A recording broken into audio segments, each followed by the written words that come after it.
Hi,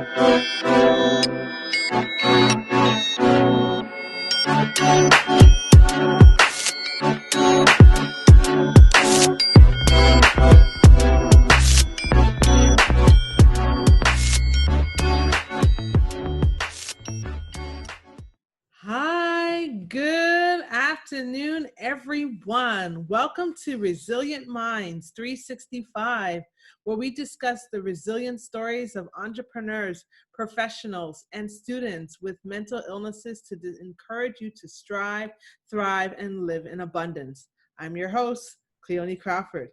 So for today's episode, we will continue on sharing some more of my personal experiences with bipolar disorder and mania or depression. So in this episode, I recently went through, over the past few weeks, I recently went through an episode where I had a manic episode where I was manic for about almost a month, and it was quite a journey. So I want to share exactly what happened with that journey because of that journey that I went through, I did not spend much time on this podcast, which meant a lot to me. So I'm very thankful now that I can kind of focus back on the podcast and get back to getting these stories out so that you can know that you can be resilient too. And I'm hoping by sharing my personal story that you will realize that you can bounce back. Mental health is not a death sentence, but you can bounce back. And that's what I'm hoping that this episode will show you. So let's get to it. Let's talk about what happened. So what did happen? So around the month of June the 2nd into particular, that is usually the time, the anniversary that where my sister, she passed away, who was 17 at the time, would now be 31 in October, where she had passed away due to a horrific car accident, and that has been a trigger for me.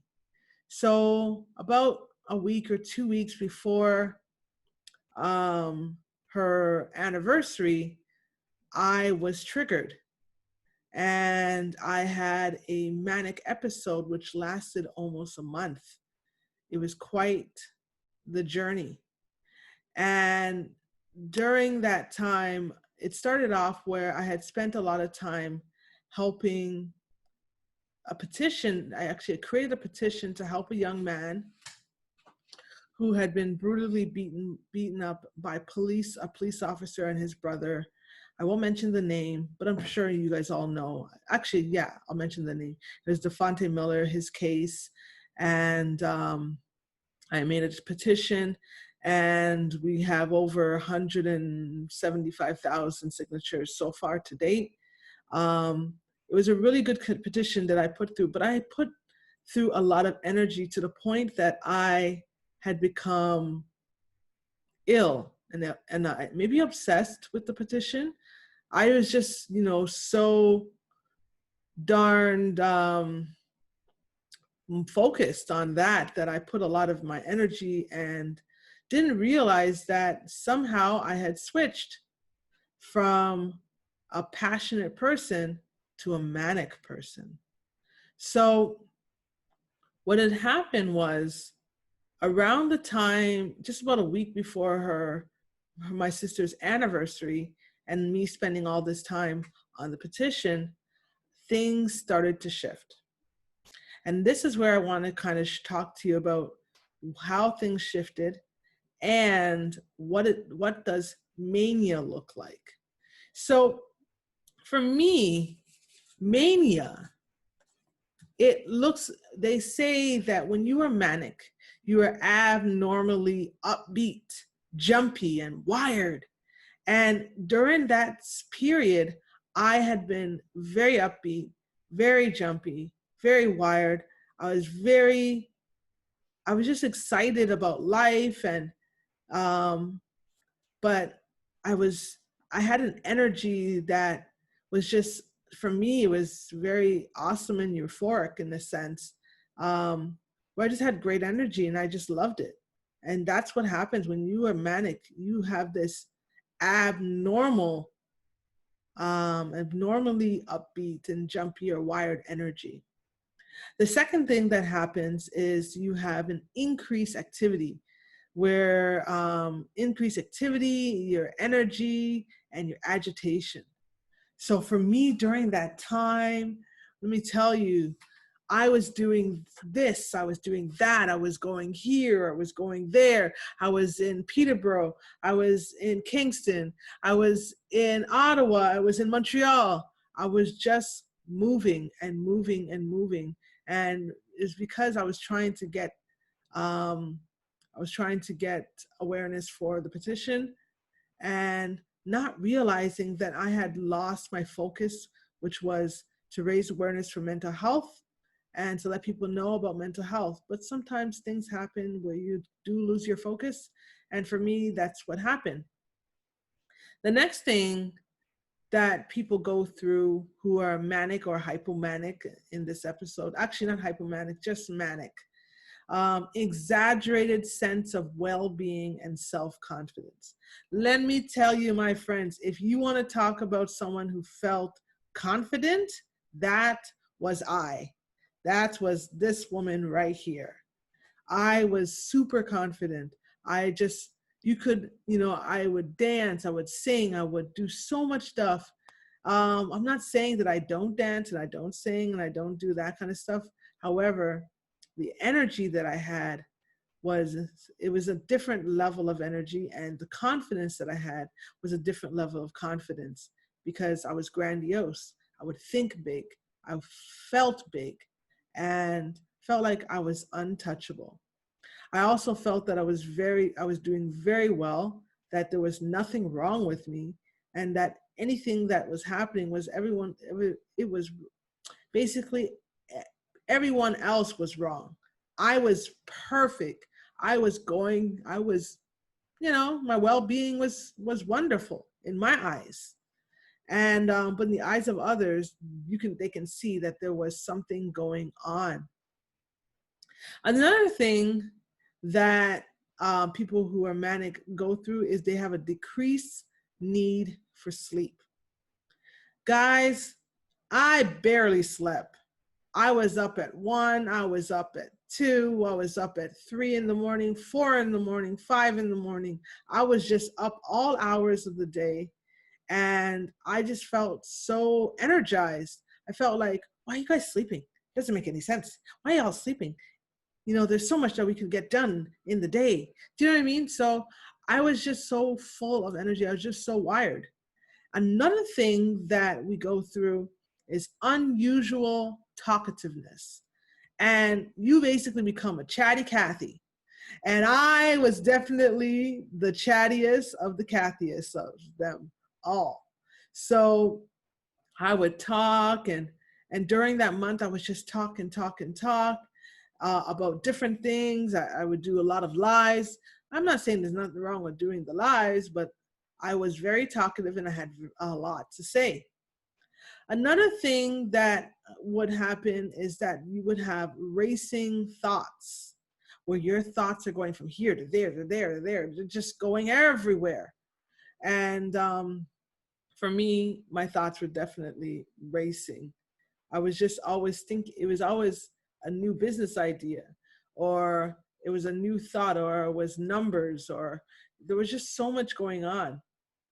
And then there was distractibility, where you're so easily distracted.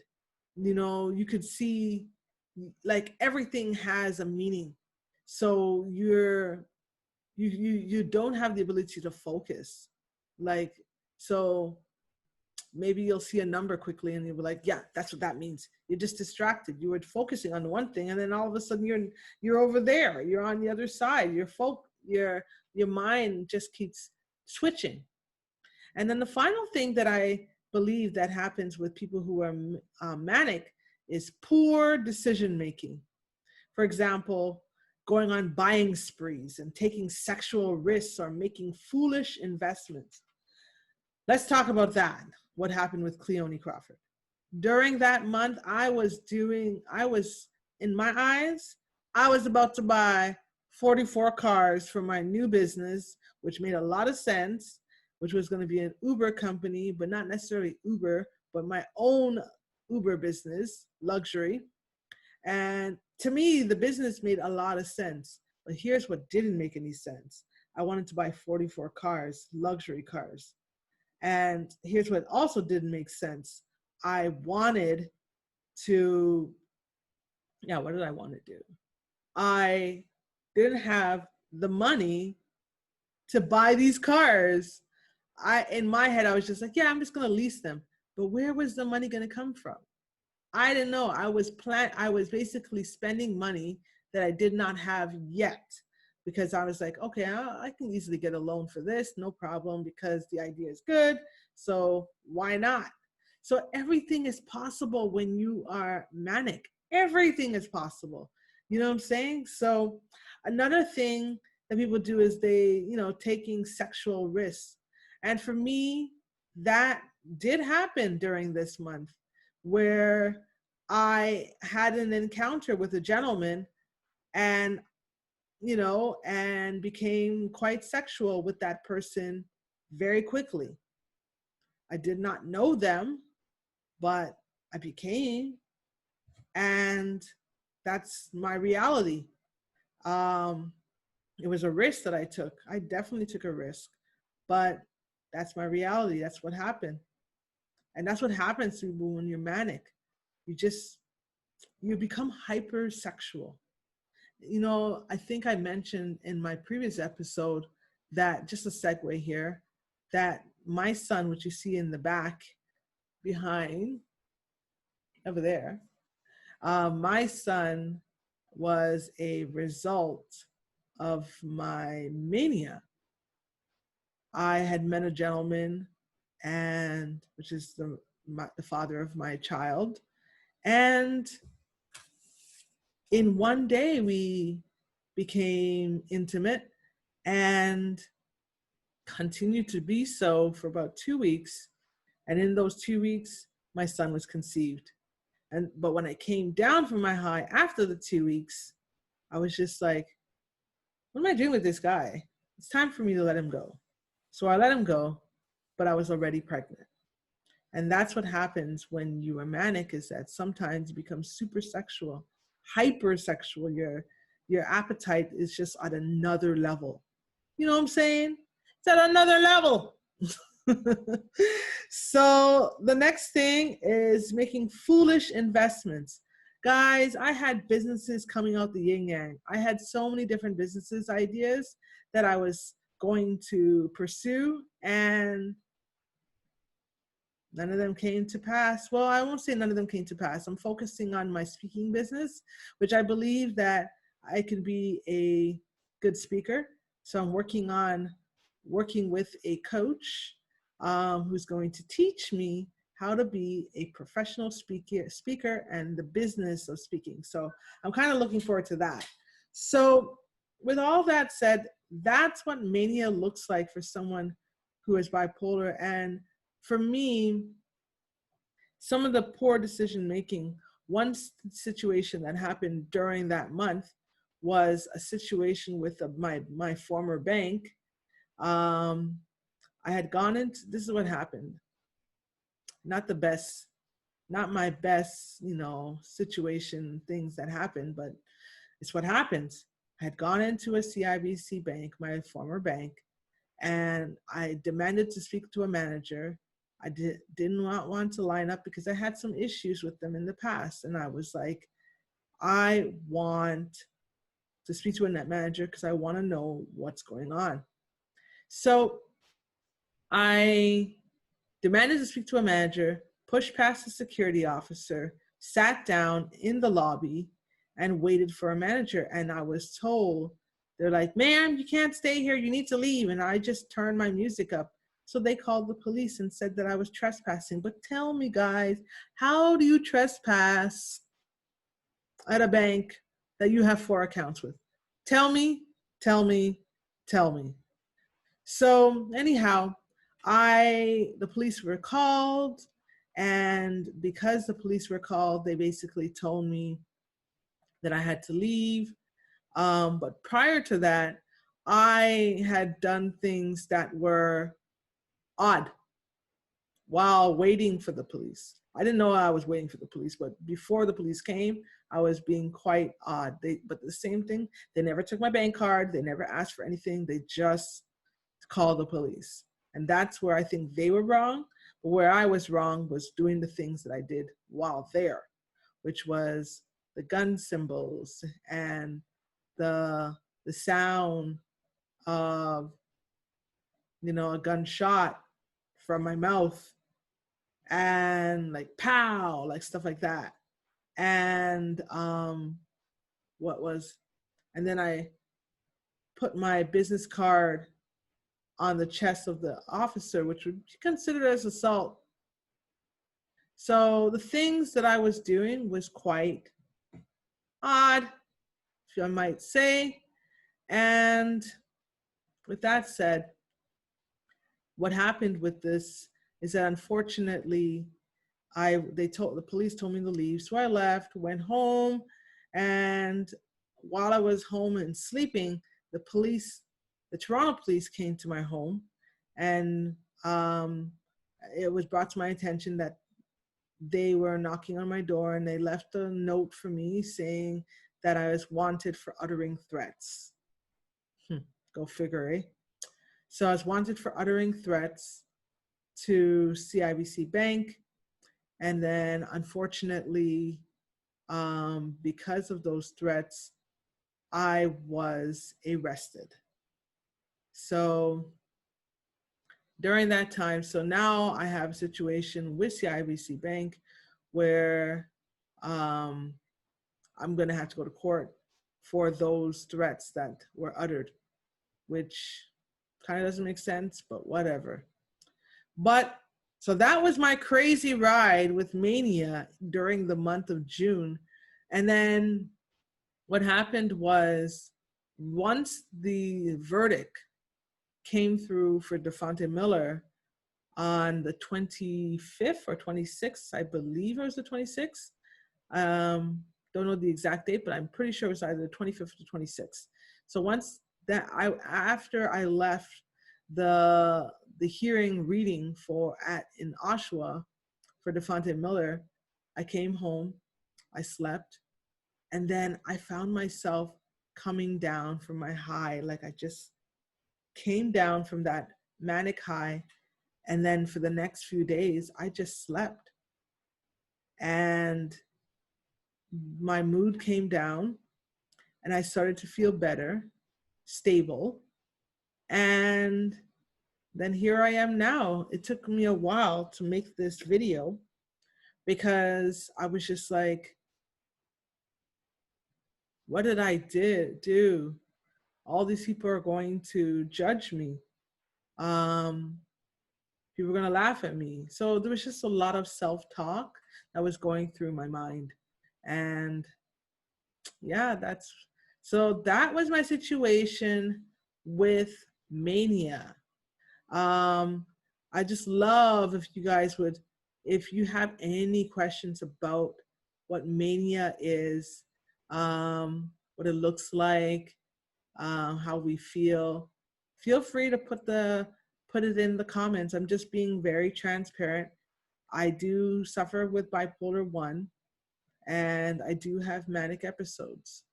And it took me a while to come to that place to actually agree that that's what the situation is, because that's what the situation is. So with that said, I would like to end this episode and basically say to all you resilient minds out there, until next time, please subscribe to us on all our platforms, and don't forget to rate the show and leave a review for us on Apple Podcasts. Also, join the community of resilient minds and sign up for our bi-weekly newsletter at www.resilientminds365.ca. Be sure to grab a copy of my new book, The Music of My Life, on all Amazon marketplaces to get to know me better. If you can think of one person that will receive value from today's message, today's show, or you can feel that you can connect with a testimonial, please share it with them. So feel free to take a screenshot of this week's episode of the podcast and tag us on Instagram.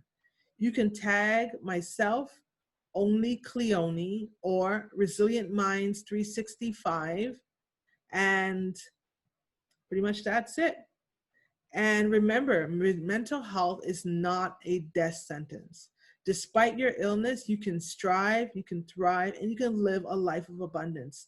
Until next time, I'm Cleoni Crawford, and I'm signing off.